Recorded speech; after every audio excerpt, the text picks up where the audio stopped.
اکبر کی دعوت سے دامن اسلام میں داخل ہوتے ہیں۔ ان کے چچا نے انہیں کچی کھال میں لپیٹ کر کے دھونیاں دی کہ اسلام سے منحرف ہو جاؤ، لیکن حضرت عثمان بن عفان ڈٹے رہے اور استقامت کے ساتھ اسلام پر گامزن رہے، اور اللہ نے ان کو پھر جو شانیں دی، حضرت آدم علیہ السلام سے لے کر حضور علیہ السلام کے دور تک کبھی ایسا نہیں ہوا کہ کسی کے نکاح میں کسی نبی کی 2 صاحبزادیاں آئی ہوں۔ یہ اعزاز صرف حضرت عثمان غنی کو نصیب ہوا رضی اللہ تعالی عنہ۔ حضور کی 2 شہزادیاں حضرت عثمان غنی کے نکاح میں آئیں، یکے بعد دیگرے، تو اس وجہ سے انہیں ذوالنورین، 2 نوروں والا کہا جاتا ہے۔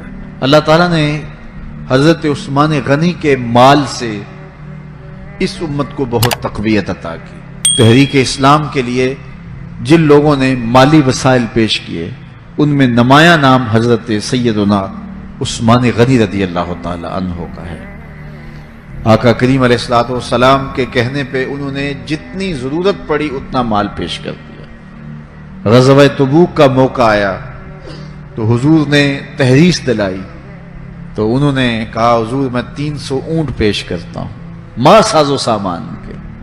تو حضور نے پھر تحریص دلائی تو پھر کھڑے ہو گئے، پھر تحریص دلائی تو پھر کھڑے ہو گئے، اور جو حضور کہتے رہے وہ پیش کرتے رہے۔ بیر روما کی کہانی آئی، جب مدینہ المنورہ میں ہجرت کر کے آئے تو مسلمانوں کے لیے کوئی میٹھا پانی دستیاب نہیں تھا۔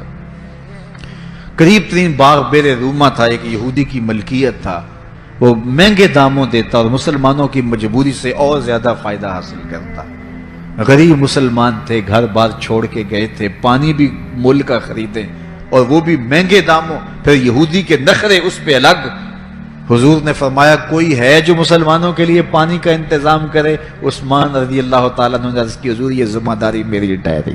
بیر روما آج بھی وقف ہے، اور اس کی جتنی بھی جائیداد ہے، املاک ہے، اور ارد گرد جو مزرعہ ہے، یہ باغات ہیں، باقاعدہ آج بھی حضرت عثمان غنی کے نام کا بینک میں اکاؤنٹ کھلا ہوا ہے، اور اس کی ساری کمائی ان کے نام جمع ہوتی ہے اور پھر نیکی کے کاموں کے اندر صرف ہوتی ہے۔ عثمان غنی کا وہ وقف آج بھی جاری ہے اور اس سے دنیا آج بھی فیض پا رہی ہے۔ مسجد نبوی میں جب لوگوں کا ہجوم بڑھا تو حضور نے فرمایا کہ کون ہے اس کی توسیع کرے؟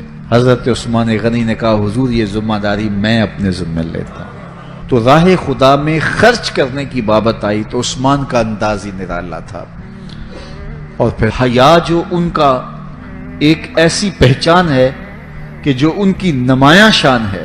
حضرت عثمان غنی رضی اللہ تعالیٰ عنہ کا جب آخری وقت آیا تو آپ جانتے ان کا پانی بند کر دیا گیا تھا، مدینے پر بلوائیوں نے قبضہ کر لیا، اور 40 دن تک حضرت عثمان غنی پر پانی بند رہا، گھر میں محصور ہو گئے۔ 40ویں دن جس دن شہادت ہوتی ہے اس دن آپ نے سر انور باہر نکالا اور لوگوں سے کہا کہ لوگوں، جس وقت مسجد نبوی کی جگہ تنگ ہو گئی تھی اور رسول کریم نے کہا کوئی ہے جو مسجد نبوی کی توسیع کرے، تو کس نے توسیع کی تھی؟ تو کچھ لوگ موجود تھے، انہوں نے کہا کہ آپ نے کہا آج مجھے اس مسجد میں 2 نفل پڑھنے کی اجازت بھی نہیں ہے۔ پھر اس کے بعد آپ نے فرمایا لوگوں، جب مدینے والوں کو پانی نہیں مل رہا تھا اور مہاجرین کو یہودی مہنگے داموں پانی دے رہے تھے، تو کون تھا جس نے بیر روما خریدا اور وقف کیا رب کے نام پہ؟ تو لوگوں نے کہا عثمان آپ نے۔ تو کہا آج مجھے 2 گھونٹ اس کنویں سے دستیاب نہیں، اور پھر آپ نیچے آ گئے اور قرآن مجید کی تلاوت کرنے لگے۔ اور جب حضرت عثمان غنی کو شہید کیا گیا 40 دن پیاسا رکھنے کے بعد، تو اس وقت آپ قرآن مجید کی تلاوت کر رہے تھے اور آپ کا خون قرآن مجید کی اس آیت پہ گرا، فَسَيَكْفِيكَهُمُ اللَّهُ، اور حضرت عثمان غنی شہید ہو گئے، امام مظلوم ظلمن آپ شہید کیے گئے۔ کل قیامت کے دن عثمان غنی تلاوت کرتے اٹھائے جائیں گے۔ اللہ تعالی حضرت عثمان غنی کی روح کی برکتیں ہمارے من میں اتار دے۔ جب حضرت عثمان غنی رضی اللہ تعالیٰ عنہ کا محاصرہ کر لیا گیا اور یہ خلافت کا آخری آپ کا دور ہے، 82 سال کی عمر تھی اس وقت آپ کی، اور یہ تاریخ کا دردناک باب ہے کہ حضرت عثمان غنی پر 40 دن تک پانی بند رہا۔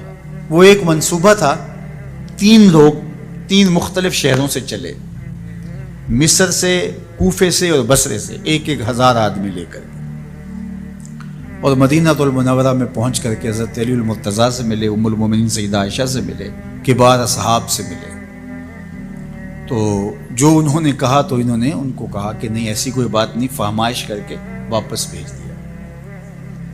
حضرت عثمان غنی رضی اللہ تعالیٰ عنہ پر اقربا پروری کا الزام عائد کیا تھا، تو انہوں نے کہا کہ کوئی ایسی بات نہیں ہے۔ پھر یہ تھا کہ آپ نے کم عمر گورنر، کم عمر لوگ مقرر کیے، تو حضرت عثمان نے کہا کہ حضرت اسامہ بھی تو کم عمر تھے، حضور نے ان کو اگر مقرر کیا ہے تو یہ تو مثال ہمارے سامنے موجود ہے۔ لیکن یہ ایک منصوبہ تھا، اس منصوبے کے تحت یہ 3 جگہوں سے لوگ آئے تھے۔ وہ 3 دن کی مسافت کے بعد پھر تینوں واپس آ گئے، تو یہ ایک سوالیہ نشان ہے کہ تینوں کیوں واپس آ گئے، کوئی ایک تو نہ آتا نا، تو یہ سب طے شدہ منصوبہ تھا۔ اور پھر انہوں نے مدینہ المنورہ کو گھیر لیا، اور جس طرح سے بلوائیوں نے حالات پیدا کر دیے، سیدنا علی المرتضیٰ رضی اللہ تعالیٰ عنہ تو شہر مدینہ سے باہر تشریف لے گئے تھے، اور اپنے بیٹوں امام حسن اور امام حسین رضی اللہ تعالیٰ عنہ کو حضرت عثمان غنی کے دروازے پر مقرر کیا تھا کہ ان کو ضرر نہ پہنچنے دینا۔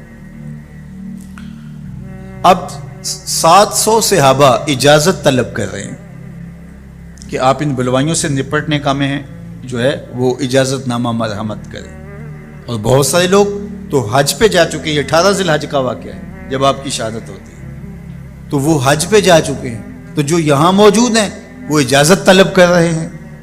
لیکن حضرت عثمان غنی رضی اللہ تعالیٰ عنہ نے کہا کہ نہیں، میں ایسی اجازت نہیں دوں گا۔ رسول اللہ صلی اللہ علیہ وسلم کا حرم شہر مدینہ لوگوں کے خون سے لالازار ہو، یہ میں اس کو گوارا نہیں کرتا۔ افواج موجود ہیں، اور دنیا کی تاریخ میں آپ کو ایسا نہیں ملے گا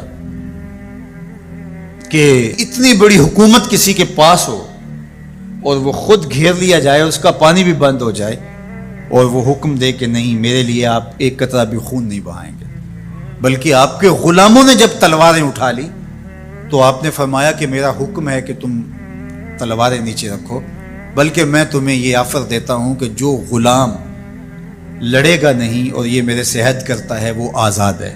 حضرت ابو ہریرہ رضی اللہ تعالیٰ عنہ، حالانکہ یہ پڑھنے پڑھانے والے لوگ تھے، تعلیم و تعلم سے ان کا تعلق تھا، لیکن وہ بھی تلوار لے کے حضرت عثمان غنی کے دفاع میں آ گئے۔ لیکن حضرت ابو ہریرہ رضی اللہ تعالیٰ عنہ کو بھی حضرت عثمان غنی روک دیتے۔ مالک بن اشتر کہنے لگا کہ ہم آپ کی دستبرداری کے خواہاں ہیں، آپ خلافت سے دستبرداری اختیار کر لیجیے۔ تو حضور علیہ الصلوۃ والسلام کے اس جانثار صحابی نے، حضرت عثمان غنی نے فرمایا یہ نہیں ہو سکتا۔ دستبردار کیوں نہیں ہوئے؟ لگتا تھا یہ سب سے زیادہ آسان تھا، لیکن حضور نے ارشاد فرمایا تھا، اے عثمان، تمہیں اللہ ایک قمیض پہنائے گا، لوگ اس کو اتارنا چاہیں گے، تم کبھی نہ اتارنا۔ تو اس سے مراد خلافت کی قمیض ہے، اور ان کی شہادت کی خبر بھی اللہ کے محبوب علیہ السلام نے دی تھی، اور اگر آپ دستبردار ہو جاتے تو یہ ایک کھلونا بن جاتا، بازیچہ بن جاتی خلافت۔ چند آدمیوں کے پریشر سے خلافت سے دستبرداری کرنا پڑتی۔ اچھا، ایک یہ سوال بھی پیدا ہوتا ہے، چند باغی تھے، ان کو کس طرح کچل دیا جاتا؟ لیکن حضرت عثمان غنی یہ نہیں چاہتے تھے۔ ایک تو یہ کہ مدینے کی حرمت پامال نہ ہو، اور دوسرا پورے عالم اسلام کو آگ لگانے کا جو منصوبہ تھا، 3 مختلف شہروں سے 1,000 آدمی لایا گیا ایک منصوبے کے تحت، اور انہیں لاشیں چاہیے تھیں، اور جو ان کے پیچھے کام کر رہے تھے نادیدہ ہاتھ، ان کا منصوبہ یہ تھا کہ یہاں سے مختلف سمتوں میں، یہ تینوں شہر مختلف سمتوں میں تھے، تینوں سمتوں میں جب لاشیں جائیں گی تو پورے عالم اسلام کو ہم جو ہے وہ خانہ جنگی کی آگ میں دھکیل سکیں گے۔ تو حضرت عثمان غنی ان سازشوں سے آگاہ تھے، تو سب سے اہون اور آسان یہ تھا کہ قربانی پیش کر دی جائے، اور پھر انہوں نے سن بھی رکھا تھا کہ 2 شہید ہیں، شہید تو انہوں نے بہرحال ہونا ہے، تو لہٰذا میں خلافت سے دستبردار بھی نہیں ہوں گا، اور شہر مدینہ کی حرمت بھی پامال نہیں ہونے دوں گا، اور تیسری بات یہ ہے کہ میں خود مظلوم شہید کر دیا جاؤں، تو آپ نے یہ گوارا کر لیا. تو 18 ذوالحج تھا، جمعے کا ہی دن تھا، اور حضرت عثمان غنی رضی اللہ تعالیٰ عنہ روزے سے تھے. عصر کا وقت تھا، قرآن مجید کی تلاوت کر رہے تھے. حضرت امام حسن، امام حسین اور حضرت عبداللہ بن زبیر اور دیگر لوگ آپ کے دروازے پہ پہرا دے رہے تھے. لیکن باغی پچھلے گھر سے دیوار پھلانگ کے آپ کے گھر میں داخل ہوئے اور تلوار سے وار کیا. آپ کی زوجہ حضرت نائلہ آگے بڑھی اور ہاتھ سے روکنا چاہا، آپ کی انگلیاں کٹ گئیں. پھر دوسرا وار کیا تو حضرت عثمان غنی رضی اللہ تعالیٰ عنہ کا دایاں ہاتھ کٹ کے گر گیا. حضرت عثمان غنی رضی اللہ تعالیٰ عنہ نے افسوس کیا اور کہا کہ تم نے وہ ہاتھ کاٹ دیا جس سے میں وحی کی کتابت کیا کرتا تھا. پھر اس کے بعد آپ پر 9 وار کیے گئے اور آپ کو شہید کر دیا گیا، اور آپ کا خون قرآن مجید پڑھتے ہوئے اس آیت پہ گرا، فَسَيَكْفِيكَهُمُ اللَّهُ وَهُوَ السَّمِيعُ الْعَلِيمُ. تو حضرت عثمان غنی رضی اللہ تعالیٰ عنہ مظلوم شہید کیے گئے، بھوکے اور پیاسے شہید کیے گئے، ظلمن شہید کیے گئے. حضرت عبداللہ بن عمر رضی اللہ تعالیٰ عنہ فرماتے ہیں کہ حضور فتنوں کا ذکر کر رہے تھے کہ فتنے ہوں گے، بہت بڑے فتنے ہوں گے. تو ایک شخص نے چادر اوڑھی ہوئی تھی اور وہ مجلس واعظ کے قریب سے گزرا جہاں حضور کچھ ارشاد فرما رہے تھے. تو آقا کریم نے اشارہ کر کے کہا اس دن یہ شخص حق پہ ہوگا. عبداللہ بن عمر کہتے ہیں کہ میں اٹھا اور جا کے دیکھا تو وہ حضرت عثمان تھے. تو میں نے حضرت عثمان کے چہرے کو پکڑ کے تھوڑا سا حضور کی جانب کیا اور میں نے کہا حاضہ حضور، یہ اللہ کے محبوب فرمایا ہاں یہی، جب فتنے ہوں گے تو فرمایا یہ حق پہ ہوگا. تو حضرت عثمان غنی رضی اللہ تعالیٰ عنہ حق کی راہوں کے مسافر جنہیں حضور کی زبان سے شہید کہا گیا، اور شہید کسی کا انجام ہوتا ہے. تو حضور نے فرمایا یہ شہید ہوگا. شہید وہی ہوتا ہے جو بحالت ایمان اس دنیا سے راہ خدا میں اپنی جان قربان کرے. فرمایا فَإِنَّمَا عَلَيْكَ نَبِيٌّ وَصِدِّيقٌ وَشَهِيدَانِ. اے پہاڑ رک جا، تو جانتا نہیں تیرے اوپر اللہ کا ایک نبی ہے، ایک صدیق ہے اور 2 شہید ہیں. تو حضرت عثمان غنی رضی اللہ تعالیٰ عنہ عظمتوں کے مینار، اللہ اکبر. تو یہ حضرت عثمان غنی رضی اللہ تعالیٰ عنہ کا یہ کارنامہ تھا کہ آپ نے اپنی جان پیش کر کے امت کو جو ہے وہ فتنوں سے محفوظ کر لیا اور امت کو بچا لیا. حضرت عثمان غنی رضی اللہ تعالیٰ عنہ پہ کروڑوں رحمتیں، کروڑوں سلام. ہم آپ کی عظمت کو سلام پیش کرتے ہیں، عقیدتوں کا خراج پیش کرتے ہیں. حضور کی خدمت میں ایک جنازہ لایا گیا اور حضور سے عرض کی گئی حضور اس شخص کا جنازہ پڑھا دیجئے. تو حضور نے انکار کر دیا، کہا میں جنازہ نہیں پڑھاؤں گا. تو صحابہ نے عرض کیا یا رسول اللہ کبھی ماضی میں ایسا نہیں ہوا، جب بھی کوئی جنازہ لایا جاتا ہے تو آپ جنازہ پڑھا دیتے ہیں اور آپ نے آج انکار کر دیا ہے. تو فرمایا یہ شخص میرے عثمان سے بغض رکھتا تھا اور اس کو اللہ نے بھی اپنی رحمتوں سے محروم کر دیا ہے. حضور نے اس شخص کا جنازہ نہیں پڑھایا جو مبغض عثمان غنی رضی اللہ تعالی عنہ. تو اب آپ اندازہ کیجئے وہ کتنا بدبخت شخص ہے جو حضرت عثمان سے بغض اور دشمنی رکھتا ہے. حضرت عثمان غنی رضی اللہ تعالی عنہ سے اللہ کے محبوب علیہ السلام نے کتنی خوبصورت ارشاد فرمائی، میں اس سے حیا کیوں نہ کروں جس سے اللہ کے فرشتے بھی حیا کرتے. یعنی عثمان غنی وہ ہیں جس سے اللہ کے فرشتے بھی حیا کرتے ہیں، اور جو عثمان غنی کا حیا نہیں کرتا اس سے بڑا بے حیا کون ہو سکتا ہے. حاکم نے مستدرک کے اندر روایت ذکر کی ہے کہ بہت سارے صحابہ حضور کی بہت ساری خوبیوں کے مظہر تھے، اور سب سے زیادہ حضور کے خلق کے مشابہ حضرت عثمان غنی رضی اللہ تعالیٰ. اور خلق میں سب سے اونچا درجہ حیا کا ہوتا ہے. تو حضرت عثمان غنی رضی اللہ تعالیٰ عنہ حیا کے اس مقام پہ فائز المرام تھے جو انہی کا مقصوم تھا. اللہ ہمیں حضور کے اہل بیت، حضور کے اصحاب، بلکہ حضور کے در کی مٹی کی تعظیم بھی نصیب کرے. اقبال نے کہا تھا خاک طیبہ از دو عالم خوش ترست، آن خنک شہرے کے آنجا دل برست. ہمیں تو طیبہ کی مٹی بھی اچھی لگتی ہے اس لیے کہ وہاں محبوب جو رہتے ہیں. تو محبت تو اس چیز کی متقاضی ہوتی ہے، محبوب کی راہوں کو بھی سلامی پیش کی جائے. تو جو حضور علیہ السلام کے ساتھ منسوب اتنی وقی نسبتیں ہیں ان کا احترام کیوں نہیں کریں گے. تو حضرت عثمان غنی تو داماد رسول ہیں، حضرت عثمان غنی تو ذوالنورین ہیں، حضرت عثمان غنی تو حضور علیہ الصلوۃ والسلام کے محبوب اور حضور علیہ الصلوۃ والسلام کے پیارے ہیں.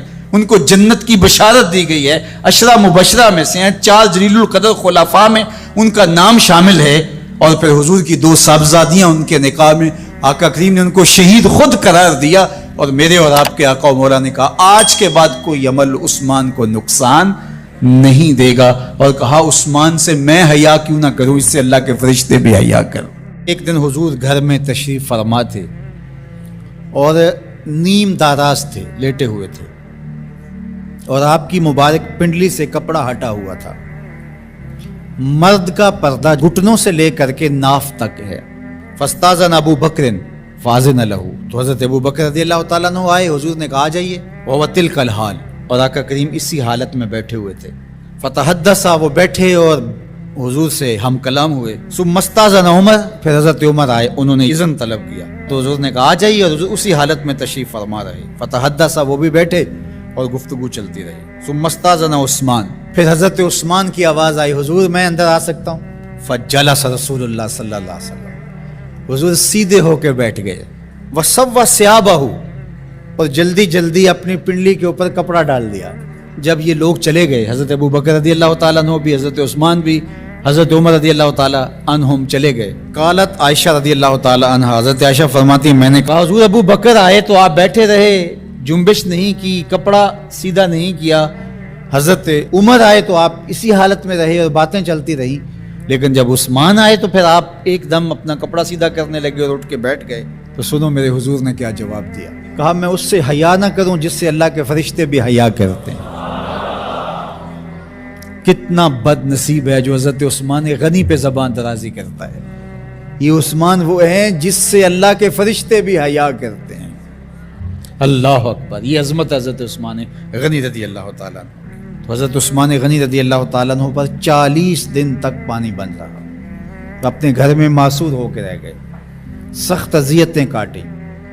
شہادت سے قبل آپ کی مبارک داڑھی کھینچی گئی، آپ کو اذیت پہنچائی گئی، اور آپ کی اہلیہ کے سامنے حضرت عثمان غنی رضی اللہ تعالیٰ عنہ کو شہید کیا گیا۔ تو حضرت عثمان غنی رضی اللہ تعالیٰ عنہ حضور علیہ السلام کے پیارے صحابی ہیں۔ حضور کی 2 صاحبزادیاں یکے بعد دیگر حضرت عثمان غنی رضی اللہ تعالیٰ عنہ کے نکاح میں آئیں۔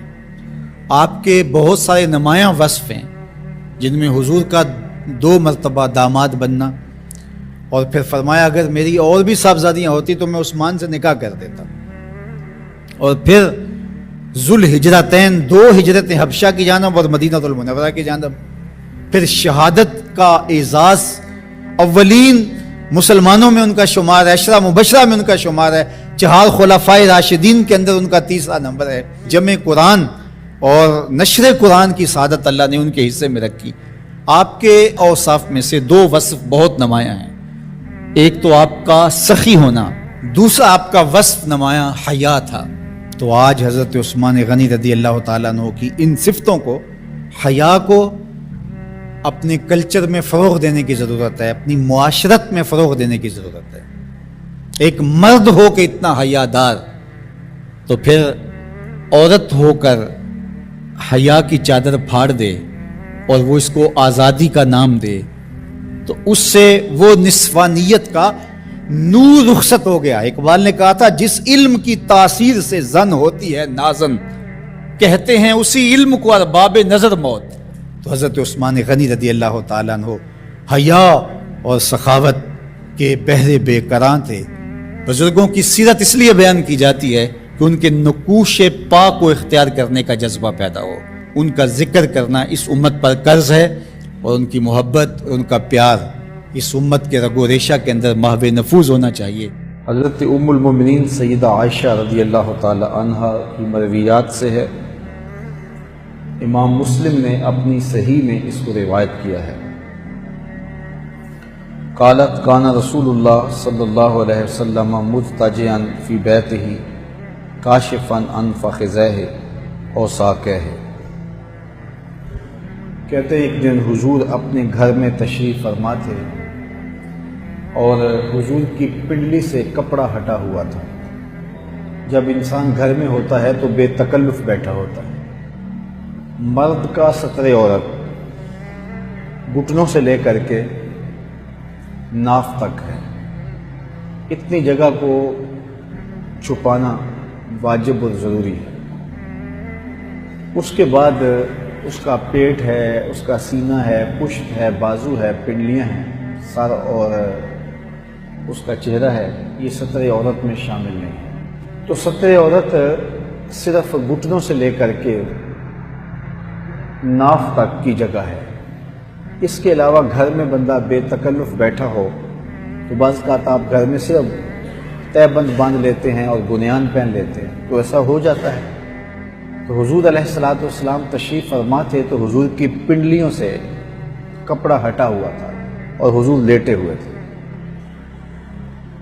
فاستاذن ابو بکر رضی اللہ تعالی عنہ فآذن له وهو تلك الحال، تو حضرت ابو بکر رضی اللہ تعالیٰ عنہ دروازے پر آئے، دستک دی، حضور سے اجازت مانگی، حضور نے فرمایا آ جاؤ، تو وہ اندر آ گئے۔ حضور اسی حالت میں لیٹے رہے کہ پنڈلی سے کپڑا ہٹا تھا اور حضور نیند داراز تھے۔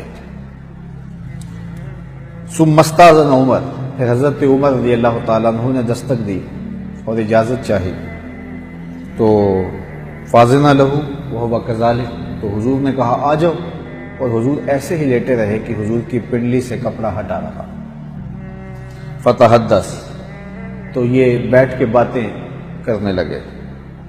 ثم استاذن عثمان، پھر حضرت عثمان نے حضور سے اجازت مانگی۔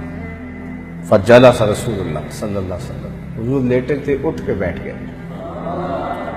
وصب ثیابہ، اور جلدی جلدی پنڈلی پر کپڑا کرنے لگے۔ فلما خرج قالت عائشہ رضی اللہ تعالی عنہا، جب سارے چلے گئے تو حضرت عائشہ حضور کی خدمت میں حاضر ہوئی اور عرض کی داخل ابو بکر فلم تحتش لہ ولم تبالہ، حضور ابو بکر آئے تو آپ اٹھ کے نہیں بیٹھے، آپ نے کوئی پرواہ نہیں کی، کپڑا ہٹا تھا، ہٹا رہا۔ ثم داخل عمر، پھر حضرت عمر آئے، فلم تحتش لہ ولم تبالہ، آپ نے کوئی جنبش نہیں کی ہے اور آپ نے کوئی خاص پرواہ نہیں کی ہے، ایسے لیٹے رہے، کپڑا ہٹا تھا، ہٹا رہا۔ ثم داخل عثمان، پھر حضرت عثمان آئے، فجلست وسویت ثیابک، تو آپ اٹھ کے بیٹھ گئے اور آپ نے کپڑا پنڈلی کے اوپر سیدھا کر لیا۔ فقال، تو حضور نے ارشاد فرمایا الا استحیی من رجل تستحیی منہ الملائکہ، عائشہ میں اس سے حیا نہ کروں جس سے اللہ کے فرشتے بھی حیا کریں۔ اللہ اکبر، یہ ہے حضرت عثمان رضی اللہ تعالیٰ عنہ۔ حضرت عبد الرحمن بن خباب روایت کرتے ہیں، میں حضور کی خدمت میں حاضر تھا کہ آقا نے جیش الاسرہ کے بارے میں لوگوں کو ترغیب دی۔ یہ غزوہ تبوک کو جیش الاسرہ کہتے ہیں، چونکہ یہ ایک لمبا سفر تھا اور گرمیوں کا سفر تھا اور بڑی مشکل میں یہ سفر طے کیا گیا، اس لیے اس کو جیش الاسرہ، تنگی والا لشکر کہا جاتا ہے۔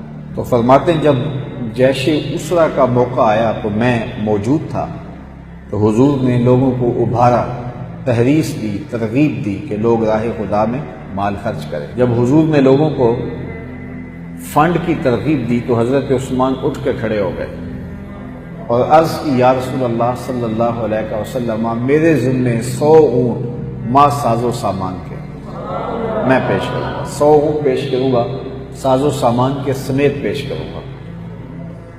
چونکہ ضرورت زیادہ تھی، پھر حضور نے دوبارہ پھر اس پر ترغیب دی۔ حضرت عثمان رضی اللہ تعالیٰ عنہ پھر کھڑے ہوئے، حضور میرے ذمے 200 اونٹ رہے، ساز و سامان سمیت پیش کروں گا۔ اچھا، ضرورت اور زیادہ تھی، حضور نے پھر ابھارا اور کہا کہ لوگوں اتنا طویل فاصلہ طے کر کے لشکر میں جانا ہے، اس کے لیے فنڈ چاہیے، کوئی ہے جو پیش کرے۔ تیسری مرتبہ پھر حضرت عثمان کھڑے ہوئے اور عرض کی یا رسول اللہ میرے ذمے 300 اونٹ رہے، ان کے ساز و سامان سمیت میں پیش کروں گا۔ اللہ اکبر۔ تو راوی کہتے ہیں حضور ممبر سے نیچے تشریف لے آئے، حضور ممبر سے نیچے تشریف لے آئے اور حضور یہ بار بار فرما رہے تھے عثمان کو اب کوئی فرق نہیں پڑتا کہ اس کے بعد کوئی عمل نہ کرے۔ اللہ اکبر، یعنی ایک ایسا نفلی عمل کیا ہے کہ یہ ان کی دنیا آخرت کی کفایت کر گیا، بہتر ہو گیا۔ اللہ اکبر۔ تو یہ ہے حضرت عثمان غنی رضی اللہ تعالی عنہ کا راہ خدا میں خرچ کرنے کا جذبہ۔